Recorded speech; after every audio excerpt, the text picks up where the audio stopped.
Hello friends, welcome back to my channel. I hope आप सब healthy होंगे, fit होंगे और आपकी स्पिरिचुअल प्रैक्टिस भी अच्छी चल रही होगी। आज मैं आपको भक्तमाल से पंडित पद्मनाभ जी की चरित्र कथा सुनाऊंगी। वो संत कबीरदास जी के शिष्य थे और बहुत बड़े नाम जापक भी थे। हमें ऐसे भक्तों की कथाएं अवश्य पढ़नी और सुननी चाहिए। इससे हमारे मन में भक्ति जागृत होती है और हमारे जीवन में प्रेरणा भी मिलती है। पर उससे पहले अगर आपने अभी तक मेरा चैनल सब्सक्राइब नहीं किया है, प्लीज़ मेरा चैनल सब्सक्राइब कर लीजिए, बेल आइकन प्रेस कर दीजिए, जिससे मेरी आगे आने वाली वीडियोस की नोटिफिकेशन आपको इजीली मिलती रहेगी। पद्मनाभ जी एक बहुत बड़े विद्वान थे। शास्त्रार्थ करना उनकी एक आदत बन चुकी थी। वह अपने से आगे किसी दूसरे विद्वान को देखना ही नहीं चाहते थे। जहाँ भी उनको पता चलता वहाँ कोई विद्वान है, उन्हीं के पास पहुँच जाते थे शास्त्रार्थ करने के लिए। और वह अकेले नहीं जाते थे, उनके साथ 8-10 विद्वान और भी चलते थे, विशेषकर वो जिनको इन्होंने हरा दिया था और अपनी दास्ता स्वीकार करने पर मजबूर कर दिया था।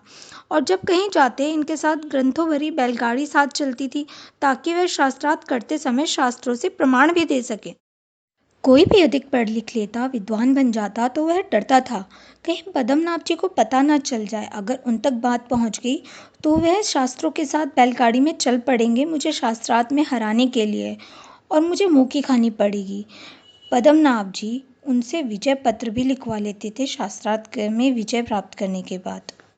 पद्मनाभ जी केवल शास्त्रार्थ में उनको हराते ही नहीं थे, अपितु उनसे विजय पत्र भी लिखवाते थे कि पद्मनाभ जी मुझसे अधिक विद्वान हैं, उन्होंने शास्त्रार्थ में मुझ पे विजय प्राप्त की है।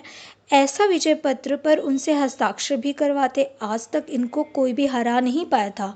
शास्त्रार्थ में इनसे जो भी प्रश्न पूछा जाता उसका वे सरलता से उत्तर दे देते थे, परंतु पद्मनाभ जी जो उनसे प्रश्न पूछते उसका वह उत्तर नहीं दे पाते थे। पद्मनाभ जी भक्ति नहीं करते थे, उनके पास नाम जाप का समय ही कहाँ था। दिन रात तो वह शास्त्रों को पढ़ने में लगे रहते थे, ताकि दूसरों को शास्त्रार्थ में हरा सके। भक्ति के लिए आध्यात्मिक जगत में संतों के आगे झुकना पड़ता है, गुरु बनाना पड़ता है, छोटे बनकर रहना पड़ता है, तब भक्ति होती है। परंतु उनकी सोच तो यह थी कि मैं किसे गुरु बनाऊं, मैं ही सबसे बड़ा विद्वान हूँ, मेरे से बड़ा विद्वान ज्ञानी और कोई नहीं है। किसी ने इन्हें कह दिया कि चाहे तुम घूम घूम कर पूरी दुनिया में सभी विद्वानों को हरा दो, फिर भी तुम दिग्विजय नहीं बन सकते। उन्होंने एक विद्वान को शास्त्रार्थ में हराकर कहा, आप विजय पत्र में मेरे नाम के आगे दिग्विजय लिखिए। परंतु उन विद्वान ने ऐसा करने से मना कर दिया। उन्होंने उनके नाम के आगे दिग्विजय नहीं लिखा। उन्होंने कहा, क्या आप कभी काशी गए हैं? क्या काशी के विद्वानों से आपने शास्त्रार्थ किया है? क्या वहाँ के विद्वानों को आपने शास्त्रार्थ में जीता है? जब तक आप काशी के विद्वानों को शास्त्रार्थ में नहीं जीतते, तब तक आप दिग्विजय नहीं बन सकते। तब पद्मनाभ जी बोले, अगर मैं काशी के विद्वानों को शास्त्रार्थ में हरा देता हूँ, क्या तब आप स्वीकार कर लेंगे मैं दिग्विजय हूँ, ऐसा लिख देंगे विजय पत्र में? उन्होंने कहा, हाँ अवश्य।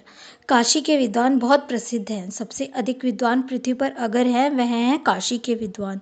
अगर आप उनको शास्त्रार्थ में जीत लेते हैं, उन पर विजय प्राप्त करते हैं, तो वह स्वयं ही विजय पत्र में आपके नाम के आगे दिग्विजय लिख देंगे। जिसने काशी के विद्वानों को जीत लिया, समझो उसने पृथ्वी के समस्त विद्वानों को जीत लिया।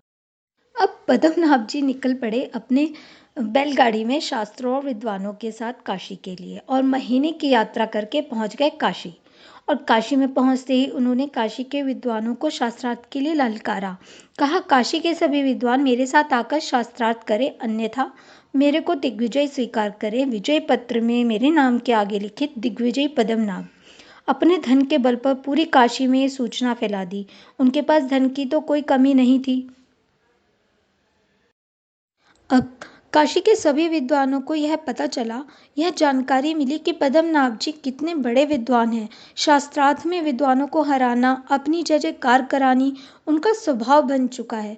सभी विद्वानों की बैठक हुई। सभी विद्वान आपस में चर्चा करने लगे कि वह तो बहुत बड़े विद्वान हैं, अगर उन्होंने हमें शास्त्रार्थ में हरा दिया तो काशी की नाक कट जाएगी, काशी का अपमान होगा। सभी विद्वान विश्वनाथ मंदिर में शिवजी से प्रार्थना करने लगे। तभी आकाशवाणी हुई। शंकर जी आकाशवाणी के माध्यम से कहते हैं, अब पद्मनाभ को कबीरदास से शास्त्रार्थ करने के लिए कहिए। उनको कहिए कि काशी में इतने विद्वान हैं, इतने विद्वान हैं, आप किन किन से शास्त्रार्थ करेंगे और आपको इसमें कितना समय लग जाएगा। तो उचित यही होगा कि आप सभी विद्वानों से शास्त्रार्थ ना करके किसी एक से शास्त्रार्थ कर ले। आप केवल संत कबीर दास से शास्त्रार्थ करें। अगर आपने उन पर विजय प्राप्त कर ली तो काशी के सभी विद्वान स्वयं आपको दिग्विजय स्वीकार कर लेंगे और आपको दिग्विजय भी घोषित कर देंगे। अब अब विद्वानों को सूत्र मिल गया। अब सभी विद्वानों ने सभा बैठाई, पद्मनाभ जी को बुलाया और शंकर जी की बात को ज्यों का त्यों कह दिया।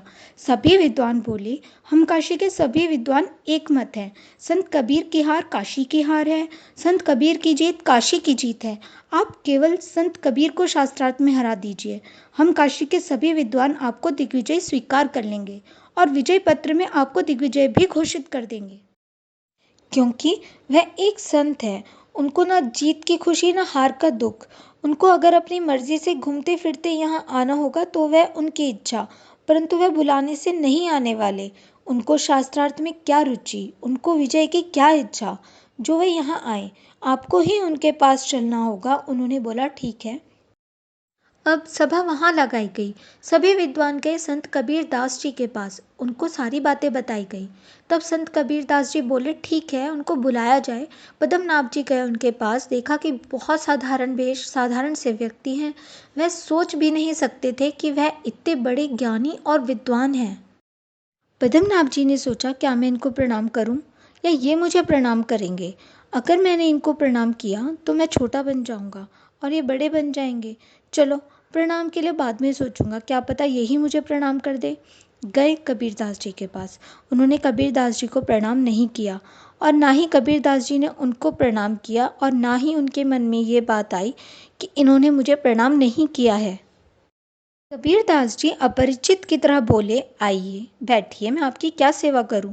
साधारण व्यवहार किया। पद्मनाभ जी बैठ गए और बोले, आपको विद्वानों ने बताया तो होगा ही कि हम आपके साथ शास्त्रार्थ करने आए हैं। कबीरदास जी बोले, अच्छा, किस बात पे, धर्म अध्यात्म, किस बात पे आपको शास्त्रार्थ करना है।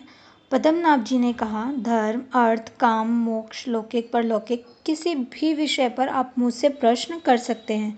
कबीरदास जी ने हाथ जोड़ के कहा, हमने कभी शाही कलम दवात को छुआ ही नहीं है, अर्थात हम अनपढ़ हैं। ना हमने ग्रंथ पढ़े हैं, ना हमने कुछ लिखा है। हाँ, हमने थोड़ा बहुत कुछ सुन लिया अपने बड़ों से। अब हमें कितना याद है, कितना भूल गए, यह भी हमें ज्ञात नहीं है।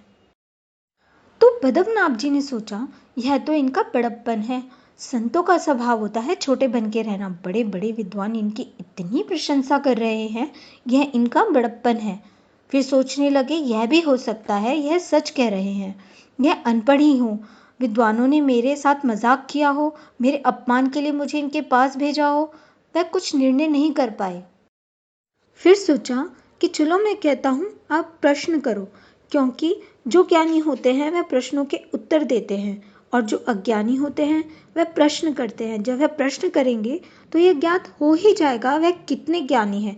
प्रश्न की गंभीरता से ही मनुष्य के ज्ञान और अज्ञान का पता चल जाता है। देखते हैं किस कोटि का यह ज्ञान रखते हैं। कुछ भी पूछो, मैं उसका उत्तर दूंगा।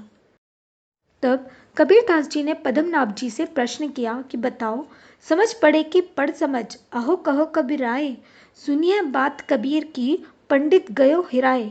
अर्थात तुम समझ समझ के पढ़े हो या पढ़ पढ़ के समझे हो। क्या अनपढ़ व्यक्ति ऐसा प्रश्न कर सकता है। पद्मनाभ जी यह समझ ही नहीं पा रहे थे।